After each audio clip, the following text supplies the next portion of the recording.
doutes de toi, tu as l'impression que les autres sont supérieurs par rapport à toi parfois, tu es sur la bonne vidéo. Salut, donc comme vous l'aurez compris, aujourd'hui on va parler d'un sujet qui me touche beaucoup, la confiance en soi. J'ai envie d'en parler comme premier sujet dans mes vidéos YouTube, donc c'est ce qu'on va faire dans cette vidéo. Tout le monde pense à défaut que c'est vraiment se sentir supérieur aux autres, alors que pas du tout. La confiance en soi, c'est pas ça, c'est le fait de se sentir capable de faire des choses et de se sentir reconnaissant envers soi-même. C'est vraiment plus intérieur et c'est pas du tout par rapport aux autres en fait. En fait, c'est se sentir capable d'apprendre, de rater, de se remettre en question et de se dire qu'on va réussir. On n'est pas avec, ça se construit, ça se travaille et c'est pour ça que c'est pas évident chez tout le monde et qu'il y a beaucoup de ratés. Donc comme je disais, la définition de la confiance en soi, elle est très biaisée et elle est très mal interprétée et mal vue, comme beaucoup d'autres mots d'ailleurs. Donc c'est vraiment se sentir capable. Ensuite, pourquoi on manque de confiance en soi? Parce que comme j'ai dit précédemment, c'est quelque chose qui se construit, qui s'apprend et qui se renforce au fur et à mesure avec chaque petite victoire. Sauf que tout le monde n'a pas conscience de ces petites victoires.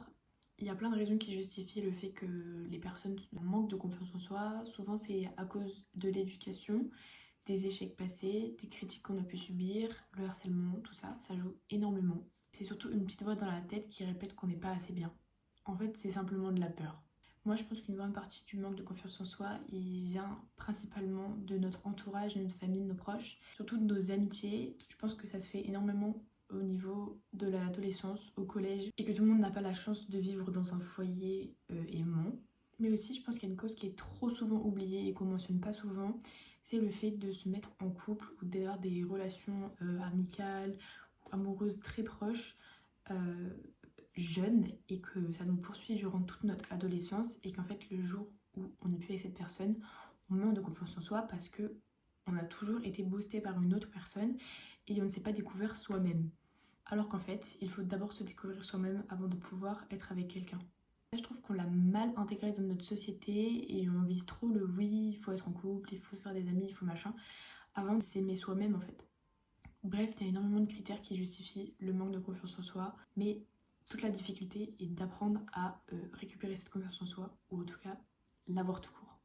Comment améliorer concrètement la confiance en soi? Alors c'est des conseils auxquels j'en suis consciente, mais moi-même je n'arrive pas forcément à les appliquer, donc encore une fois c'est des belles paroles, mais les appliquer c'est autre chose, dans les faits c'est compliqué. Tout d'abord il faut essayer de faire ce qu'on repousse, donc par exemple moi je me sentirais peut-être pas capable de prendre le train pour partir à l'autre bout de la France toute seule, et bah il faut que j'arrive à repousser mes limites et à me dire que ok c'est bon, je suis capable de le faire, j'ai 19 ans, je suis complètement capable de faire ça. Un point qui est très important, c'est s'entourer des gens qui nous tirent vers le haut. Et même sans s'entourer des gens qui nous tirent vers le haut, juste enlever ceux qui nous rabaissent. Et puis, être content et fier de nos petites victoires, même si c'est pas forcément grand chose et que comparé aux voisins, ben c'est pas ce que t'imaginais, c'est déjà une grande victoire. Faut se surpasser, être confiant et se dire qu'on est capable. Tout le monde y arrive, pourquoi moi j'y arriverai pas? Je vais prendre l'exemple de la voiture. Moi c'est quelque chose où j'ai bien assimilé que j'avais pas confiance en moi et où mes parents se sont rendus compte que je n'avais pas confiance en moi. Je suis restée en conduite accompagnée pendant 1 an et demi, j'ai réussi à rouler dans les Alpes en hiver, j'ai fait quand même des trucs qui sont pas donnés à tout le monde. J'avais quand même l'appréhension de ne pas réussir à conduire ou de ne pas réussir à conduire en ville parce que je n'avais pas l'habitude, alors que j'en suis complètement capable et qu'il y a des gens qui n'ont même pas le permis et qui conduisent sur la route et qui font des grosses erreurs, etc. Il faut que je prenne confiance en moi en fait. Et à ce niveau, ça peut même être dangereux de ne pas avoir confiance en soi parce qu'on peut mettre les autres en danger par le manque de confiance en soi. Enfin bref, douter c'est normal, mais il faut avancer et célébrer ses petites victoires, sinon on reste toujours au même point et ça avance pas et ça n'ira pas. Et une dernière chose, il ne faut pas confondre la confiance en soi et le fait d'être parfait. Il n'y a pas besoin d'être parfait pour avoir confiance en soi. Donc accepte de grandir, accepte qu'il y aura toujours des gens qui critiqueront, peu importe ce que tu fais, et sois fier de toi.